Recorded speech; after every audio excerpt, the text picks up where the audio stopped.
જો મિત્રો એના પછી આપણે આવે છે બંગાળાની ખાડી પરથી વાતા પવનો. આગળ આપણે આવ્યું હતું અરબ સાગર પરથી વાતા પવનો, હવે આવે છે બંગાળાની ખાડી પરથી વાતા પવનો. હવે જે બંગાળાની ખાડી છે એના પરથી જે વાતા પવનો છે એનું પણ કંઈક ને કંઈક એ સ્વરૂપ છે કે જે સ્વરૂપ થકી ભારતની અંદર ઘણે બધે અંશે કે ઘણા બધા રાજ્યોની અંદર વરસાદ પડે છે. એમાં આપણને કહ્યું છે કે આ પવનો સૌ પ્રથમ પશ્ચિમ બંગાળમાં પ્રવેશ કરી મેઘાલય સુધી પહોંચે છે. મિત્રો આ 1 માર્ક્સ માટે ધ્યાનમાં રાખવાનું છે કે બંગાળાની ખાડી પરથી વાતા પવનો સૌથી પહેલા ક્યાં પહોંચે છે તો પશ્ચિમ બંગાળમાં. જો હું તમને બતાવું, આ બંગાળાની ખાડી છે અને આ જે આખો આ ભાગ છે, બરાબર, આટલો આ ભાગ, આ પશ્ચિમ બંગાળ કહેવાય છે. શું કહેવાય છે? પશ્ચિમ બંગાળ. આપણા ભારતના નકશામાં જુઓ તો આપણો આ જે આ ભાગ છે તે પશ્ચિમ બંગાળ છે. કયો છે? પશ્ચિમ બંગાળ. અને ત્યાંથી લઈને એ છેક કહેવાય છે મેઘાલય સુધી, જે આપણે અહીંયા આગળનો ભાગ, બરાબર છે કે મેઘાલય સુધી, સોરી આ ભાગ આવશે, એ ત્યાં પ્રવેશ કરે છે. આ પવનો ખૂબ જ ભેજવાળા હોય છે, એટલે કે આ પવનોમાં ભેજનું પ્રમાણ કેવું હોય? વધારે હોય છે, જેના કારણે તે વરસાદ પણ કેવો આપે? વધારે આપે છે.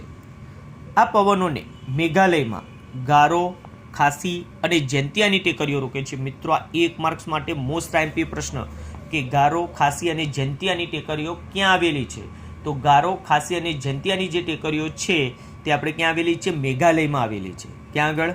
મેઘાલયમાં. એટલે આપણે 1 માર્ક્સ માટે મોસ્ટ આઈએમપી પ્રશ્ન ધ્યાનમાં રાખીશું, કારણ કે જે બંગાળાની ખાડી પરથી વાતા પવનો છે જ્યારે મેઘાલયમાં પ્રવેશ કરે છે ત્યારે તેને ગારો, ખાસી અને જૈંતિયાની જે ટેકરીઓ છે, બરાબર, એ ટેકરીઓ પવનોને રોકે છે.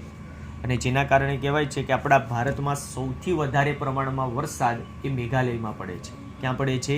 મેઘાલયમાં. અને મેઘાલયની અંદર એક પ્રદેશ આવેલો છે ચેરાપુંજી. કયો? ચેરાપુંજી, મેઘાલયની અંદર, બરાબર, ત્યાં સૌથી વધારે વરસાદ પડે છે. અને બીજું પણ એક સ્થળ છે, ત્યાંથી કંઈક 16 કિલોમીટર દૂર કે એટલા અંતરમાં કંઈક, કે એ અંતરની અંદર આવેલું છે મોસીનરમ. એ મોસીનરમમાં પણ વરસાદ સારા એવા પ્રમાણમાં પડે છે. આથી આ ટેકરીઓના વાતાભિમુખ ઢાળ પર મુસળધાર વરસાદ પડે છે, એટલે કે સૌથી વધારે પ્રમાણમાં વરસાદ પડે છે. મેઘાલયમાં ખાસી ટેકરીઓના ઢાળ પર જો આવેલું ચેરાપુંજીમાં, કયું? ચેરાપુંજી. એટલે આ મિત્રો ધ્યાનમાં રાખવાનું છે કે મેઘાલયમાં ચેરાપુંજી ક્યાં આવેલું છે અથવા કઈ ટેકરીઓ પર આવેલું છે? તો ખાંસીની જે ટેકરીઓ છે એ ખાંસીની ટેકરીઓ પર કે એના ઢાળ પર ચેરાપુંજી આવેલું છે. અને એ સ્થળ પર વાર્ષિક વરસાદ 1200 સેન્ટીમીટર જેટલો પડે છે. ત્યાંનો વાર્ષિક વરસાદ કેટલો છે? 1200 સેન્ટીમીટર જેટલો પડે છે, જે વિશ્વમાં સૌથી વધુ છે. આખા વિશ્વમાં સૌથી વધારે વાર્ષિક વરસાદ પડતો હોય એવું સ્થળ કયું? તો ચેરાપુંજી. અને કેટલો? 1200 સેન્ટીમીટર. આ બધું 1 માર્ક્સ માટે ધ્યાનમાં રાખજો. જ્યારે ચેરાપુંજીથી 16 કિલોમીટર દૂર આવેલા મોસીનરમ પણ 24 કલાક દરમિયાન પડેલા મહત્તમ વરસાદી સ્થળ તરીકે જાણીતું છે. મિત્રો આ પણ ધ્યાનમાં રાખવાનું છે કે ચેરાપુંજીથી કેટલા કિલોમીટર? 16 કિલોમીટર દૂર આવેલું સ્થળ એ કયું? મોસીનરમ. એ મોસીનરમ પણ 24 કલાક દરમિયાન પડેલા મહત્તમ વરસાદી સ્થળ તરીકે જાણીતું છે. એટલે આપણા માટે એ પણ મહત્વનું છે. ભારતમાં કહેવાય છે કે મેઘાલયના ચેરાપુંજીમાં સૌથી વધારે વાર્ષિક વરસાદ 1200 સેન્ટીમીટર પડે છે, પરંતુ એ જ ચેરાપુંજીની થી 16 કિલોમીટર દૂર આવેલું એક સ્થળ મોસીનરમ કે જે 24 કલાક દરમિયાન પડેલા વરસાદમાં મહત્તમ વરસાદી સ્થળ તરીકે તેની ગણના થાય છે. પછી કહે છે આપણને કે પશ્ચિમ તરફ ફંટાતા પવનોની દિશા બદલાતા તે દક્ષિણ પૂર્વ એટલે કે અગ્નિ દિશાના બને છે. જો દક્ષિણ પશ્ચિમ તરફથી ફંટાતા પવનો, હવે જો આપણને કહ્યું છે પશ્ચિમ તરફ ફંટાતા એટલે પૂર્વ બાજુના જે આ પવનો છે, પછી કઈ દિશામાં? આ પશ્ચિમ એટલે આ બાજુની દિશા, આ બાજુની દિશા તરફ એટલે કે ગુજરાત તરફ, મધ્યપ્રદેશ, ગુજરાત તરફ ફંટાતા એ પવનો નો જે કહેવાય દક્ષિણ પૂર્વ દિશાના બને છે. આ પવનો જો પશ્ચિમ બંગાળ, જો આપણે અહીંયા આગળ આ પશ્ચિમ બંગાળ, બરાબર, પશ્ચિમ બંગાળની ઉપર આવે બિહાર, અહીંયા આગળ આવશે બિહાર, બરાબર. બિહાર પછી આપણને કહ્યું છે ઉત્તર પ્રદેશ, આ નેપાળની નીચેવાળું જે આ મોટું રાજ્ય અહીંયા આગળ આવે તે ઉત્તર પ્રદેશ આવે, બરાબર. અને ઉત્તર પ્રદેશ થઈને તે આ બાજુ અહીંયા આગળ આવે છે એક સ્થળ હરિયાણા, પંજાબની એક્ઝેક્ટ અહીંયા બાજુમાં આવે છે હરિયાણા, બરાબર. તો તે હરિયાણા અને પંજાબ સુધી છેક પહોંચે છે. છેક ક્યાં સુધી? પંજાબ અહીંયા આગળ આવે, એટલે પંજાબ, હરિયાણા, ઉત્તર પ્રદેશ, બિહાર અને પશ્ચિમ બંગાળ, એમ એ પ્રમાણે એ પહોંચે છે પવનો. અને પશ્ચિમ તરફ આગળ વધતા તેમાંના ભેજનું પ્રમાણ ક્રમશઃ ઘટતું જાય છે.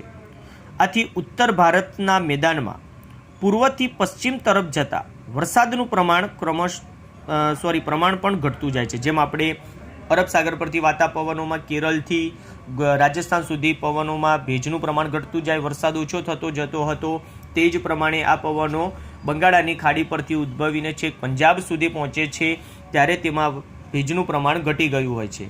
આથી ઉત્તર ભારતના મેદાનમાં પૂર્વથી પશ્ચિમ તરફ જતા વરસાદનું પ્રમાણ પણ ઘટતું જાય છે.